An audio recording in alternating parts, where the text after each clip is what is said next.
What's up guys, welcome back or to the channel. Today we're finally gonna go and figure out what's wrong with that rear end in the Jeep. If you guys didn't catch the last few videos, I was on the trail. Things started clicking after a bit of a climb.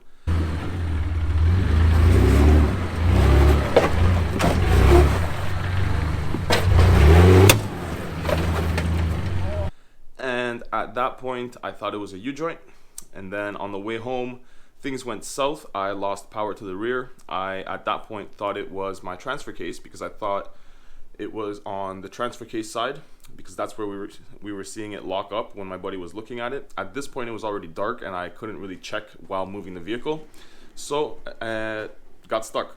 So we got it home eventually, and yesterday I was gonna change out my transfer case. I actually had a new transfer case. We had everything ready to go. My buddy found me one for like $100, and we diagnosed it and figured it wasn't the transfer case because when I actually removed the drive shaft, the transfer case was locking. If I put it in gear or if I put it in rear wheel drive, it was still locking, which it shouldn't have been if it was a transfer case.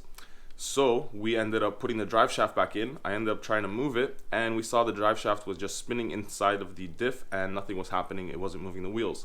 So obviously it's either my pinion or something in there is not good, not happy. So today I'm gonna take it to my buddy Darnell's house. It's about an hour away from here, so I'm gonna have to get the Jeep there somehow, and then we're gonna rip the rear end apart and see exactly what it is. There is a gentleman that lives probably like 30 minutes from him that owns a yard with like 200 TJs, so we can go get another transfer case or another rear end or another drive shaft or any kind of components that we may need to rebuild this rear end today. So let's go, let's figure it out, and let's get this thing back on the road. So we are driving there right now. I do have it in four-wheel drive. It is coming in and out. When you're at slow speeds, you can feel it more easily, but it does jump in and out. You can feel the back end does actually get power, and at some points it does actually turn and do what it's supposed to do. And then it clicks out and then it clicks in. So I'm thinking it's not going to be that bad. I'm thinking it's going to be something we can fix. Yesterday when I drove it after I talked with you guys and made my video, I actually went in for a drive and it did lock in, and I put it in rear wheel drive and it drove fine and no clicks, no noises. Then when I stopped and I took the load off, it did come off again and it did unclick or whatever is in there, unhooked. So let's go, we're almost there. We're about 20 minutes out now, and as soon as we get there, we'll take the rear end apart and see what we're dealing with. So fingers crossed we make it there, guys. Wish me luck. But she drives straight, look, no hands on the wheel, so she drives good. Let's just hope we can fix this rear end. Well, we made it, guys. TJ's still in one piece. We're gonna rip off the cover right now, see exactly what we can find. Hopefully there isn't too much in there, like teeth or anything like that, but I'm guessing we're gonna find at least a tooth or two. So let's rip it apart and let's see exactly what we're dealing with. Well guys, here it is. It is my planetary gears. I don't know how well you can see, but there are some teeth missing there. So we gotta take the gear set out and see what we can do. And I can give you guys a better visual of those springs I was talking about in my last video. So you can see how these springs have the two coils on the top touching, and the rest have a nice big space in between them. Now come around to the other side, you can see how these two coils are touching and we have a big space here. So I believe this side is flipped and it is the wrong way. I do need to go and get that repaired, get that fixed. I did call the guy that put it in. He said he'll do it for me. Like I said, I don't know if he farmed it out or he did it himself, but I'm not going to call the guy out because he is actually a good mechanic. One of the things that he did recommend to me are these. These are lube lockers. If you guys remember from when I did the front, these are reusable gaskets. It's basically a permanent rubber gasket that seals your diffs. And this way you don't have any kind of dirt or debris or anything getting in or out, and you don't have any fluid leaking, and you don't need to use nasty silicone. So yeah, after looking at another couple Jeeps, because you can see we've got a few Jeeps here, that side, on the side that I was showing you where the two are touching at the top on the driver's side, that side I think is actually the side that's wrong. I think that side is too high and the other side is the way it should be, because it does sit a lot better and it does seat a lot better. And when you look at all the other Jeeps, that's how they're set up as well. So I'm thinking that it's just that side is sitting too high and that's why it looks like it's sagging. Either way, we're gonna flip it, we'll get it fixed and we'll get it right. But speaking of the other Jeeps around here, look at this thing. I bet you guys haven't seen one of these. This thing is a YJ with a fiberglass tub. As you can see, there's no opening here at the bottom for the actual trunk. You've got still the top, but that is pretty cool. I've never actually seen one of these in person. This one's got the V8 swap in it already. They've got a few things to button up, and maybe we'll be seeing this out there on the trails one day. But there's a couple other monsters around here too. If you guys saw in the back here, there is a TJ on 40s. So you guys remember the JK that's always out with us? That's Darnell's. This thing is nuts. Check this thing out. So it's got the coilover shocks, still has springs, giant lift,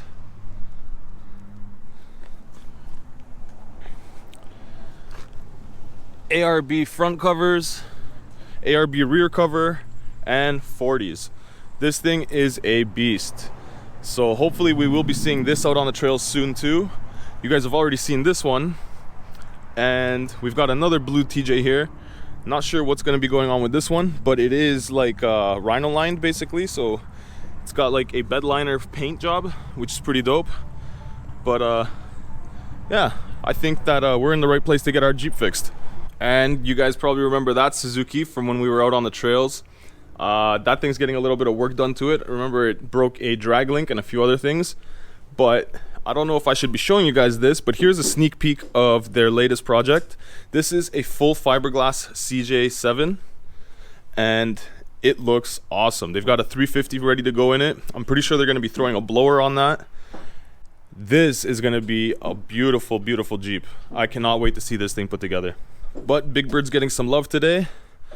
We'll get her springs fixed, because as you can see, this one does look like it isn't sitting right. It's kind of leaning and just, it doesn't look right. The other side looks like it should. So we'll get them both matching up and we'll get it right.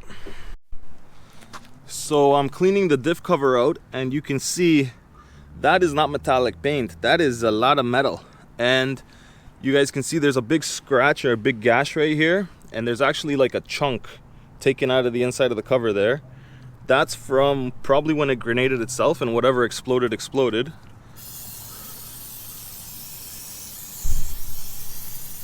But yeah, you can see lots of metal all in the gasket here. We're gonna have to fix that. There we go, nice and clean. You can see there's lots of metal shavings in there, but hopefully we can fix whatever is the issue in there, whatever broke off. We can replace it at least, and we'll be back on the road and back on the trails, because if you know me, nothing's gonna keep this shit off the trails. This thing's gonna keep coming back until the frame and the body slide off of each other. So we got it all out, and you guys can see here, these ones are a little chewed up over here. This one had better days, you can see, but this one, it is demolished, and I definitely did a number on this one. So there's our culprit, and at least now we know what we're doing and what we need to fix. And lucky enough, we have a whole nother gear set over here that we can take apart and scavenge the gears that we need to put this back together. So it looks like we will be back in business and we will be back on the road. So it looks like we might have dodged a bullet. If you guys see inside here, everything looks good. The pinion looks good, the planetary still looks good somehow, and the bearings are still good. So I'll give you guys one more look to put it into perspective. This is what the gear is supposed to look like. This is what it looks like. It's got a freaking crown on it.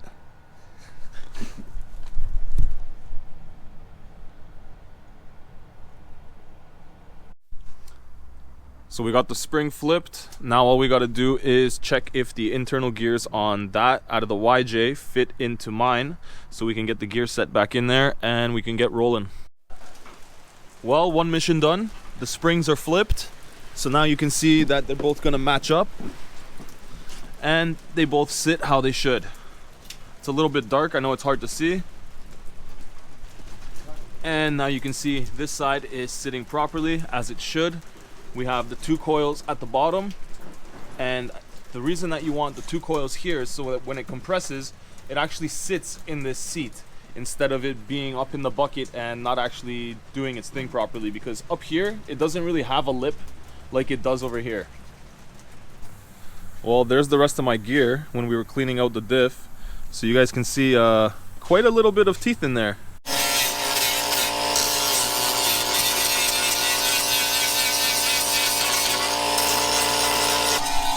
And that's right, we are doing some body work as well. We are gonna fix up some of the body mounts.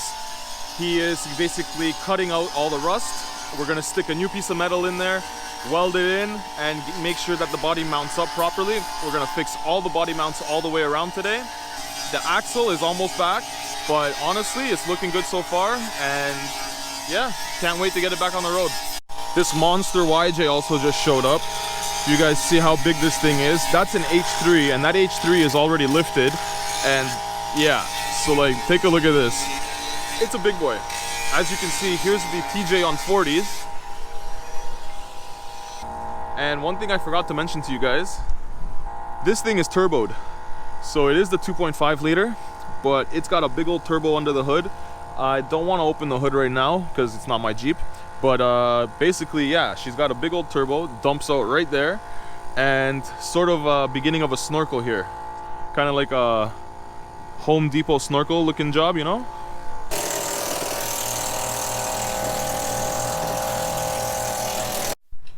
And believe it or not, we do use brake clean for cleaning brakes sometimes. Sometimes. I bet you guys have never seen anybody actually clean their brakes with this stuff. And don't worry, it does evaporate off the pads really quickly, so it's not actually damaging anything. It is made for brakes. So we already got the diff cover back on, all the gears are in.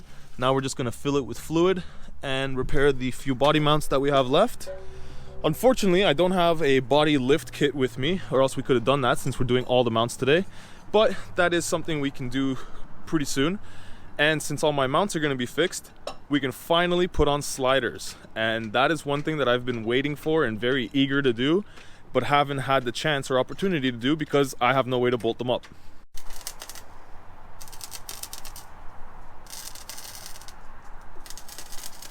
As you guys can see, it is pretty dark out here and we are finishing up right now. So once we're done, I will catch up with you guys, but most likely it will be in the morning, because it is going to be a little bit too dark to actually show you guys the work done. But as soon as morning hits, I will update you guys. It's pretty strong. And as you guys can see, it is repaired now with actual metal and with a lot thicker metal than what was used here before from factory. We did the entire underside here, we did the entire mount on the inside, as well as this. Now we're gonna finish it up with a little bit of Bondo here, just so that we can actually get it nice and smooth, and then we're gonna paint it up, and it should look pretty much good. With the actual brake here, because of the license plate, you won't see the color difference too much. I'll show you guys in the morning, and it should look pretty good. But I am gonna end up coating these entire corners with gravel guard, or like something like a bed liner. So this is temporary, but at least we have solid metal again and we don't have a hole or any kind of Swiss cheese action going on. All right, it is the next day and she's looking a lot better. It drives great. The gears we put in actually work. There's no noise, no anything. I'll take you guys for a drive in a minute, but I'm most happy about this rust repair. So if you guys see, this is the piece that was there before. And it is quite a big piece. You can see that we have about 6.5 inches here of new metal. So from about here, you can see where the new metal is there to about there. And it is nice and thick. You guys saw the strength of it yesterday before we painted it. And this is just a temporary paint job. This is just something that we're gonna have on here until I do my gravel guard. I ordered more of the gravel guard, the same stuff that I used over here. And this stuff has a nice texture to it and it holds up really well. So I will be doing my corners, this section, and the other corner. You can see this corner has already been beat up a little bit, but not to worry, we'll take care of that. And there's a little bit of rust here we'll take care of, as well as here, and there's a bit more in there. Now, The other thing that we did, oh, and before we go, this mount is actually, it wraps around here, you can see. So it is one piece of metal that goes all the way around, and we also did the mount on the inside. You can see there's a new stud, and we left it nice and long because we will be doing a body lift. I'm planning to throw on probably like a 2-inch body lift. Here we have the other mount that we did. You guys can see it is all new metal. This is part of the torque box, or the torque box. And the reason that we left it just this piece instead of doing the whole thing is because the rest of it is actually good. So there's no point of doing pieces that you're not gonna have any rot on. So let's just replace the pieces that we need to replace, quick and easy. And there's no point of replacing the pieces that weren't rotted, so we only went and replaced the piece that was. This one was the worst mount out of all of them. We did weld it in somewhat for now. We are gonna finish it up. The reason that we didn't finish it is because we were working probably about 12 hours yesterday. So we got it in there structurally. We do need to finish up the last few welds along the sides and then paint it. I will be painting it with the gravel guard as well. You can see we also did this one. There's a nice long new stud on there. There's a new stud on here. And there's a new one on here in the back as well. So we pretty much covered this side. The only thing left now is to go back and do this side. We will be addressing this spot as well as this spot, but mainly we'll be doing this mount that's starting to rot. We'll be doing this mount, and the front mount looks like it should be okay. Then we'll have all the mounts. Now my plan is to go back in like 2-3 days, and we're gonna do the rest of the mounts and possibly a body lift. At that point we should be good to go. We're gonna probably go off-roading this weekend, and we'll test everything out and see how everything sits with the new body lift, because we were rubbing the fenders a little bit here and there. So hopefully we take care of that issue. And I think the next step after that will be to do the floors. And once I do the floors, we will be 100% rust free. Now I'm sure you guys saw that gear that we pulled out. It was not pretty. And I have to say that I was surprised that it worked at all or locked in at all at one point. But we ended up replacing it with those gears from the YJ, and they ended up working really well. It fit in there perfectly, and it runs awesome. It actually runs just as it did before, probably even better because my teeth were probably already worn out. Now my theory onto why it happened is I think that the teeth were already starting to wear, and as I was doing that climb, my tires were really sticky. Well, they are really sticky, but they didn't have anywhere to actually slip. So instead of the tires slipping, I think that inside of the actual diff, one of the teeth actually chipped or skipped off, and that's what we were hearing, that knocking. I'm guessing that it chipped one of the teeth off, and that just started a whole chain reaction to breaking the rest of the teeth off because I kept driving on it. I wasn't sure what it was. I thought it was a U-joint. Then I thought it was the transfer case when it actually popped and it went, because I didn't have any rear wheel drive, but I had front wheel drive, so I thought maybe the chain in the back or something. I don't know. I'm not an expert, but that was my theory. Now I know it is the rear end and it wasn't that pretty, so I'm glad that we got it fixed. I'm glad that we got it sorted. Let's go for a drive. Let me show you guys what it sounds like and what it drives like, because it honestly drives great. It probably drives better than before. Like I said, those gears were probably already worn out, so now replacing it with the new gears, it drives like a dream. So let's go for a ride and I'll show you guys exactly what I'm talking about. So you can see we're cruising along. It drives pretty good. We're going about 50 kilometers an hour right now, sitting at 1500 RPMs in third gear. It does vibrate a little bit from the big tires, but nothing to really write home about. And it drives great. So let's go out on the road, or on the main road over here, and I'll pop it into 4-wheel drive for you guys while we're going, and I'll show you guys how it drives then. Because you can, I don't know if you guys know, but in these you can actually shift on the fly, I think, until 80 kilometers an hour, something like that. So you can pop it in and out of 4 high and 2 high. You can't do 4 low, obviously, but you can do 2 high and 4 high. So in case you get into a sticky situation, you hit a gravel road, or you're on an icy road or a wet road or whatever, and you feel like you need more traction, you can just pull that handle right up, crack it into 4-wheel drive, and you're good to go. So here we are. You guys can see it's actually pretty quiet in the cab for once today. So if there was any kind of gear noise or anything, you would definitely hear a howl or a moaning or something of the sort. But you can see, click it into 4, she drives good. Back into 2, no issues.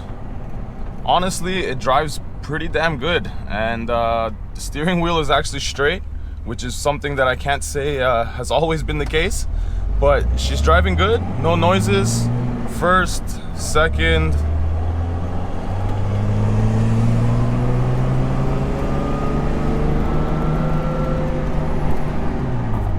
third. She's driving all right. Honestly, no problems at all, other than a slight vibration, which I think is from my bent skid plate, which I will be addressing as well. But other than that, I think that we're good to go. So next step is to fix all the rust, or the rest of the rust, I should say, because we've already done pretty much the biggest portions of it. That back mount, that back hole, as well as the mount underneath my feet here. So I think we're doing pretty good. We're on a good roll so far. But damn, she looks so much better not having that big old Swiss cheese rust hole over there anymore. So happy that I don't have to look at that. Can't wait to finish off all the rest of the mounts and everything else. But the most important thing, it drives, and it drives good. So I'm happy to say we got it fixed, we got it back on the road. A lot of you guys will be asking me why I didn't re-gear or why I didn't just upgrade my axles. Well, I didn't upgrade the axles, one, because it's hard to find axles on short notice, and I wanted to get this thing running. Two, it's a lot more expensive to buy axles than to actually do what I did, because you have to go buy the whole axle, and it's a lot more labor intensive because you got to remove the whole axle. What we did was replace all the broken gears with newer gears and basically put it back, and now it runs. I don't think we did anything that was cutting corners or taking the easy way out. We fixed it, we repaired it, and we solved the problem. Now, I probably will be re-gearing soon, which will replace all of those gears and the spider gear, as well as the actual pinion gear, everything. For now, we're good to go. We're still running. We're back together. I still don't know if I'm going to go for re-gearing or go for 1-ton axles. I'm kind of leaning to get 1-tons for spring, but we'll see what the case is. Right now, we're running, we're rolling, and we're going to go fix the rest of the Jeep in a few days. So I'll catch you guys when we go back and we go fix it. It should be like 2-3 days, but honestly, I'm so happy. I'm stoked that we got this far, and it's only going to get better from here. If you guys have been following the channel for a while, you guys know how far this Jeep has come. So you guys probably know exactly how I'm feeling and how happy I am. And I forgot to tell you guys, we also did flip that spring. We flipped that spring back around. I don't know how I didn't notice it, but it was upside down. But yeah, we got it done. So now everything is squared up and as it should be. The Jeep is sitting a little bit better. The Jeep is driving a lot better, I'll tell you that much. And yeah, so if you guys are new around here, jump down there, hit that subscribe button, leave me a like, leave me a comment, let me know what you guys enjoyed, and hopefully I'll catch you guys in the next one. So until then, ride safe out there, guys. Peace.